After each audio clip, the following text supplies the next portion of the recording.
সুপ্রিয় দর্শক আসসালামু আলাইকুম, কেমন আছেন আপনারা? নিশ্চয়ই ভালো আছেন। আজকের ভিডিওতে আপনাদের সবাইকে স্বাগত জানাচ্ছি।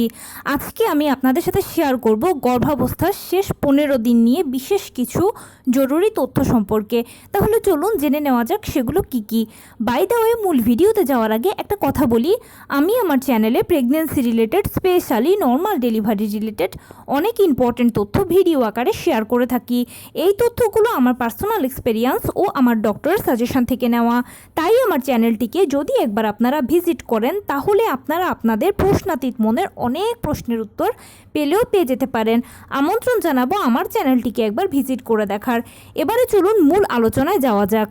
আমি শুরুতেই বলেছি আজকে আলোচনা করব গর্ভাবস্থার শেষ 15 দিন নিয়ে কিছু জরুরি তথ্য সম্পর্কে। দেখুন, প্রেগনেন্সির দীর্ঘ 9টি মাস কাটিয়ে দেওয়ার পরে গর্ভাবস্থার যখন শেষ 15 দিনে আপনি আসেন, তখন ওই সময়টা একজন গর্ভবতীর জন্য ভীষণ গুরুত্বপূর্ণ ও খুব সেন্সিটিভ একটা সময়। আর এই সময়টায় গর্ভবতী মায়েরা বেশিরভাগ অনেক ভুল কাজ করে ফেলেন, যে ভুল কাজগুলোর কারণে তাদের বাচ্চার ক্ষতি হয় অথবা মায়ের ক্ষতি হয় অথবা সিজার করাতে হয়।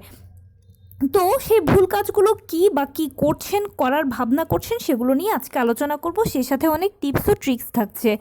দেখুন, প্রেগনেন্সির দীর্ঘ 9টি মাস আপনি অনেক চড়াই উতরাই ভালো মন্দের মধ্য দিয়ে আপনিও আপনার সন্তান এগিয়ে গেছেন প্রথম থেকে 9 মাস পর্যন্ত। এখন 9 মাসের পর থেকে আপনার ডেলিভারি যে কোনো সময় হতে পারে। 9 মাসটাকেই মেনলি ডেলিভারির জন্য ধরা হয়। সেটা 9 মাসের প্রথমেও হতে পারে, 9 মাসের মাঝামাঝিও হতে পারে, আবার নবম মাসের শেষেও হতে পারে। যদি নর্মাল ডেলিভারি হওয়ার হয় তাহলে এক্স্যাক্ট ডেটটা, মানে ডাক্তার আপনাকে যে ডেলিভারি ডেটটা দিয়েছে সেটার বেশিরভাগ ক্ষেত্রে মিল পাওয়া যায় না। যে কোনো সময় হয়ে যায় নর্মাল ডেলিভারি।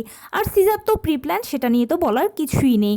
এখন নবম মাস মানে হচ্ছে কিন্তু আপনাকে ডেলিভারির জন্য প্রিপারেশান নিতে হবে। শারীরিক, মানসিক, আর্থিক সব ধরনের প্রস্তুতি নিয়ে নিতে হবে। যার ফলে কি হবে, যখনই আপনার ডেলিভারি পেইনটা আসবে বা যেই মুহূর্তে আপনার ডেলিভারির প্রয়োজন হবে না কেন, আপনি তৎক্ষণাৎ প্রিপারেশান তো নিয়েই নিয়েছেন, তো কোনো দেরি হবে না। দ্রুত আপনি হসপিটালে চলে যেতে পারবেন এবং ডেলিভারি কাজটাও দ্রুত হয়ে যাবে, সহজে হয়ে যাবে। এটা অবশ্যই মাথায় রাখবেন, করে নেবেন। আপনি যদি কর্মজীবী হয়ে থাকেন তাহলে অবশ্যই এ সময় ছুটি নিয়ে নেবেন, কেননা আপনার হাতে কিন্তু আর সময় নেই। নবম মাসের একটু আগেও যদি সম্ভব হয় তাহলে ছুটিটা নিয়ে নেবেন, সবচেয়ে বেশি ভালো হবে। এবারে আপনার ডেলিভারি ডেট হয়তো আর 1 সপ্তাহ আছে বা 10 দিন আছে বা 15 দিন আছে। এই সময়টাতে যে কাজটা প্রথমেই করবেন সেটা হচ্ছে একদম টেনশন ফ্রি থাকবেন, একদম রিল্যাক্সে থাকবেন। টেনশনটা আসলে আমরা কেউ করি না, সেটা অটোমেটিক চলে আসে বিভিন্ন ঘটনার পরিপ্রেক্ষিতে। সেই জন্য যতটা সম্ভব নিজেকে টেনশন ফ্রি রাখার চেষ্টা করবেন। কি করলে আপনার টেনশনটা কম হবে, আপনি একটু ভালো থাকবেন, সেটা তো আপনি নিজেই ভালো জানেন, তাই না? ওই কাজটা বেশি বেশি করে করবেন। এক্ষেত্রে আপনি আপনার পরিবারকে সময় দিতে পারেন, কারণ পরিবারের সাথে মিলামেশা করলে, পরিবারের সাথে থাকলে মানসিক স্বাস্থ্য ভালো থাকে, টেনশন কম কাজ করে। প্লাস আপনি ভালো বই পড়তে পারেন, গান শুনতে পারেন, অথবা ভালো কোনো কিছু দেখতে পারেন, সিনারি। অথবা সবথেকে বেশি যে কাজটা করলে ভালো হবে সেটা হচ্ছে আপনি যেই ধর্মের অনুসারী হন না কেন, ধর্মীয় কাজ বেশি করবেন। এতে আপনার ধর্মীয় কাজও হবে, প্লাস মনের দুশ্চিন্তাগুলো কিন্তু দূর হবে, খুব বেশি টেনশন আসবেও না আপনার। তার পাশাপাশি যেটা করবেন, নিয়মিত হাঁটা চলাটা করবেন। একদম নিয়ম করে সকালবেলা ঘুম থেকে উঠে 30 মিনিট হাঁটবেন, কিছুক্ষণ বাটারফ্লাই স্টাইলে বসে থাকবেন। রাতের বেলা খাবারের পরে চেষ্টা করবেন 30 মিনিট হাঁটা চলা করার, এরপরে কিছুক্ষণ বাটারফ্লাই স্টাইলে বসে থাকবেন। দুপুরবেলা যদি সম্ভব হয় খাবারের পরে 30 মিনিট হাঁটা চলা করবেন, কিছুক্ষণ বাটারফ্লাই স্টাইলে বসে থাকবেন। এরপরে আপনি টুকটাক কায়িক শ্রম করবেন। সারাদিনে যা যেরকম কাজকর্ম করেন সব কিছুর মাঝে যেন কায়িক শ্রমটুকু থাকে সেটা খেয়াল করবেন, এবং সেই সাথে অবশ্যই লো কমেটটা ব্যবহার করবেন। অনেকে এই সময় আপনাকে এক্সট্রা এক্সারসাইজের পরামর্শ দিয়ে থাকবেন যে এটা করুন, ওইটা করুন, এরকম করতে হয়, সেরকম করতে হয়।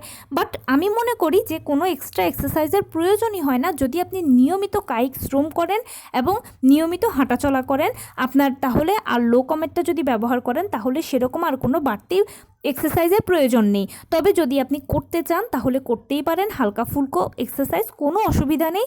নিজেকে সেফ রেখে, সিকিউর রেখে, যেন আপনার বাচ্চার কোনো ক্ষতি না হয়। মনে রাখবেন এই সময়টা একটু সেন্সিটিভ, কেননা যেহেতু বাচ্চার ওজন তৈরি হয়ে গেছে, বাচ্চা বড় হয়ে গেছে, মায়ের উঠতে বসতে হাঁটতে চলতে কষ্ট হয়, স্বাভাবিক ব্যাপার। আর এ সময় পেটে চাপ লাগাটা কিন্তু উচিত নয়। যদি সেরকমটা কিছু হয় তাহলে পানি ভেঙে যাওয়ার একটা বড় চান্স থাকে। আর যদি একবার পানি ভেঙে যায় তাহলে কিন্তু নর্মাল ডেলিভারি তো হবেই না, ইমার্জেন্সি সিজার করাতে হবে। তাই নিজেকে সেফ সিকিউর রেখে যতটুকু টুকটাক আপনি জানেন এক্সারসাইজ যদি পারেন করতে ইচ্ছে যদি হয় তাহলে করেন, কোনো অসুবিধা নেই। কিন্তু যদি ভালো না লাগে, ইচ্ছে না করে বা যদি আপনি সেফ মনে না করেন, তাহলে শুধুমাত্র নিয়মিত হাঁটাচলা করা ও টুকটাক কায়িক শ্রম করা, সেই সাথে লো কমেটটা যদি ব্যবহার করেন, ইনশাল্লাহ আর বাড়তি কোনো ব্যায়ামের প্রয়োজন হবে না। আর অবশ্যই এনশিওর করবেন যে আপনি প্রতিদিন যে খাবারগুলো খাচ্ছেন, আপনার সেই খাবারগুলো মানে খাদ্য তালিকার মধ্যে যেন নিয়মিত প্রতিটি ভিটামিন ঘুরে ফিরে যায়, সেটা আপনাকে এনশিওর করতে হবে। নিয়মিত পানি খাবেন 12 থেকে 14 গ্লাস, এতে অ্যামনিওটিক ফ্লুইডের আর কোনো রকমের কোনো তারতম্য ঘটার সুযোগ কম থাকবে। সেই সাথে আপনি অবশ্যই নিয়মিত 1 গ্লাস কুসুম গরম দুধ ও 2টো করে ডিম কিন্তু খাবেনই। ডাক্তারের দেওয়া আয়রন, ভিটামিন, ক্যালসিয়াম ওষুধগুলো কিন্তু খেতেই হবে, এগুলো নিয়ে কোনো কম্প্রোমাইজ চলবে না। শরীরে এই সময় বিভিন্ন ধরনের পরিবর্তন দেখা যায়, খারাপ লাগা দেখা যায়। বিভিন্ন খারাপ লাগা স্বাভাবিক, বিভিন্ন খারাপ লাগা আবার কিছুটা অস্বাভাবিকও, আবার অনেক কিছু কিন্তু নর্মাল ডেলিভারির লক্ষণ। তো আমার চ্যানেলে এগুলো নিয়ে ভিডিও আছে, প্লিজ একটু সার্চ করে দেখবেন, তাহলে পেয়ে যাবেন। আজকে আর বলছি না, ভিডিওটা লম্বা হয়ে যাবে। তবে যখনই কোনো খারাপ লাগা বা যখনই কোনো কষ্টগুলো আপনার কাছে অস্বাভাবিক লাগবে, অস্বস্তিকর মনে হবে, তাহলে অবশ্যই ডাক্তারের সাথে যোগাযোগ করে নেবেন। মনে রাখবেন, প্রেগনেন্সিতে মা ও বাচ্চা দুটো জীবনের প্রশ্ন, তাই এখানে কোনো কিছু নিয়ে আসলে হেলাফেলা করাটা উচিত নয়। আর বিশেষ করে এই শেষ 15টা দিন অনেক বেশি গুরুত্বপূর্ণ, এ সময় অনেক কিছু হয়ে যেতে পারে। তাই যখনই আপনার কোনো কিছু খারাপ লাগবে বা আপনার কাছে মনে হবে অস্বাভাবিক লাগছে, তখন প্লিজ ডাক্তারের সাথে অতি সত্বর যোগাযোগ করে নেবেন, কনফার্ম হয়ে নেবেন কেন কী কারণে হচ্ছে। আর এ সময় কিন্তু মানে নবম মাসে লাস্ট চেক আপটা করানোর কথা ভুললে চলবে না। অবশ্যই লাস্ট চেক আপটা করিয়ে নেবেন। কিছু কিছু যদি কম থাকে তাহলে সেটা বাড়ানোর কী ব্যবস্থা আছে ডাক্তারের সাথে যোগাযোগ করবেন। আবার কিছু যদি বেশি থাকে সেটা কমানোর কী ব্যবস্থা, সেটাও ডাক্তারের সাথে পরামর্শ করে নেবেন।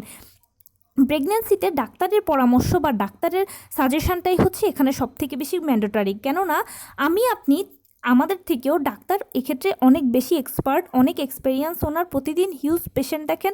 তাই এই সময় ডাক্তারের যে কোনো সাজেশন, পরামর্শটা মেনে নিলে ভালো। তবে নতুন মায়েরা একটা ভুল কাজ করেন কি, এটা হচ্ছে বিভিন্ন জনের থেকে তারা পরামর্শ নেন বিভিন্ন ব্যাপারে, অনেক কিছু জানার আগ্রহ থাকে, ইচ্ছে থাকে, অনেক কিছু পরামর্শ নেন। সেই পরামর্শগুলো মতে অনেকে আবার চলার চেষ্টাও করেন। কিন্তু এক্ষেত্রে আপনাকে মাথায় রাখতে হবে আপনি কার থেকে পরামর্শ নিচ্ছেন। পরামর্শ নেওয়াটা খারাপ কিছু নয়, পরামর্শ নেওয়া জানা ভালো, কিন্তু কার থেকে পরামর্শ নিচ্ছেন। কিছু কিছু মানুষ আছে যারা অরিজিনাল কথা বলে, কেউ কেউ আবার অতিরঞ্জিত করে। এখন আপনি যদি অরিজিনাল কথা শুনেন তাহলে তো মনে শান্তি পেলেন, সে মতে কাজ করলে অসুবিধা নেই। কিন্তু যদি অতিরঞ্জিত কথাগুলো শোনেন, মনে তো অশান্তি হলোই, সেই সাথে রাতের ঘুম হারাম হয়ে গেল, খাওয়া দাওয়া সব কিছু উঠে গেল, নিজের ক্ষতি করলেন, বাচ্চার ক্ষতি করলেন। একে তো টেনশানে আছেন, তার উপর টেনশান হয়ে যাবে 10 গুণ বেশি। তাই প্লিজ কার থেকে পরামর্শ নিচ্ছেন সেটা একটু বুঝে শুনে নেবেন। আরেকটা জরুরি কথা হচ্ছে, অনেকে এই সময় বলবে যে দ্রুত পেইন আনার জন্য তুমি এটা করো, ওটা করো, সেটা করেন, ওটা করেন, এটা করতে হবে, সেটা করতে হবে। বিভিন্ন কিছু আপনি শুনলেন, শোনার পরে আপনার মাথায় ধরলো যে আমি এরকম করে দেখতে পারি, ওরকম ট্রাই করতে পারি। দেখুন, সবার ক্ষেত্রে কিন্তু বিপদ আসে না, আবার সবাই কিন্তু বিফলও হয় না। প্রতিটা পদ্ধতিতেই কিন্তু মানুষ সফল হয়, আবার অনেকে বিফল হয়। এখন যে সফল হয় সে তো সফলতার পরামর্শই দিবে, যে বিফল হয় সে বলবে এগুলো ফালতু কথা। তাই সেজন্য আপনি আসলে যার থেকে পরামর্শ নিচ্ছেন বা যে পরামর্শটা শুনেছেন সেটাকে আদৌ আপনি অ্যাপ্লাই করবেন কি না সেটা আপনার ব্যক্তিগত ব্যাপার। অবশ্যই ভেবে চিন্তে এক্ষেত্রে পা ফেলবেন, কেননা আমি বারবার বলছি প্রেগন্যান্সির এই শেষ 15 দিন ভীষণ সেন্সিটিভ। এ সময় মা ও বাচ্চা দুজনের জন্যই খুব সেন্সিটিভ। সামান্য 19 থেকে 20 হলে হয় বাচ্চার কিছু হতে পারে, না হয় মায়ের কিছু হতে পারে। নিশ্চয়ই আপনি চাইবেন না তিরি এসে তরি ডুবুক, সেজন্য কার থেকে পরামর্শ নিচ্ছেন সেটা প্রথমে বুঝে শুনে নেবেন। এরপরে যে পরামর্শটা আপনি শুনলেন বা জানলেন সেটা আদৌ আপনি অ্যাপ্লাই করবেন কি না, করলে সুফল হবে কি না, সেটার পেছনে সফলতা বা বিফলতা কতটুকু সেটাও কিন্তু চিন্তা করতে হবে। মনে রাখবেন, প্রতিটি কাজেরই যেরকম সফলতা থাকে তার পিছনে বিফলতাও থাকে, মুদ্রার এপিটোপিট থাকে, কাজেরও সফলতা বিফলতা অবশ্যই থাকে।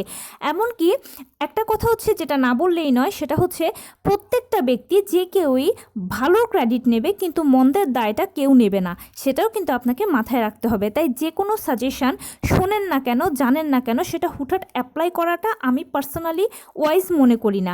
সেটা আপনি ভেবে চিন্তে যদি আপনার কাছে উচিত বলে মনে হয়, না আপনি যদি মনে করেন যে না ঠিক আছে আমি চেষ্টা করি, সেফ আছি, সিকিউর আছি, কোনো অসুবিধা নেই, রিস্ক যদি আপনি নিতে চান তাহলে আপনি করতেই পারেন। কিন্তু আমার মনে হয় যে কোনো কিছু শুনলে ভালো, কিন্তু শুনে হুটহাট সেটা অ্যাপ্লাই করার আগে অন্তত 100 বার চিন্তা করা উচিত। তো এই ছিল আজকের ভিডিও। কেমন লাগলো বলুন? যদি ভালো লেগে থাকে ও হেল্পফুল হয়ে থাকে তাহলে প্লিজ লাইক, কমেন্ট, শেয়ার করতে একদম ভুলবেন না। আর সেই সাথে আমার চ্যানেলটিকে সাবস্ক্রাইব করার বিনীত অনুরোধ রইল। পাশে থাকা বেল আইকনটি ক্লিক করে দেবেন যেন আমি ভিডিও আপলোড করার সাথে সাথে আপনারা নোটিফিকেশান পেয়ে যান।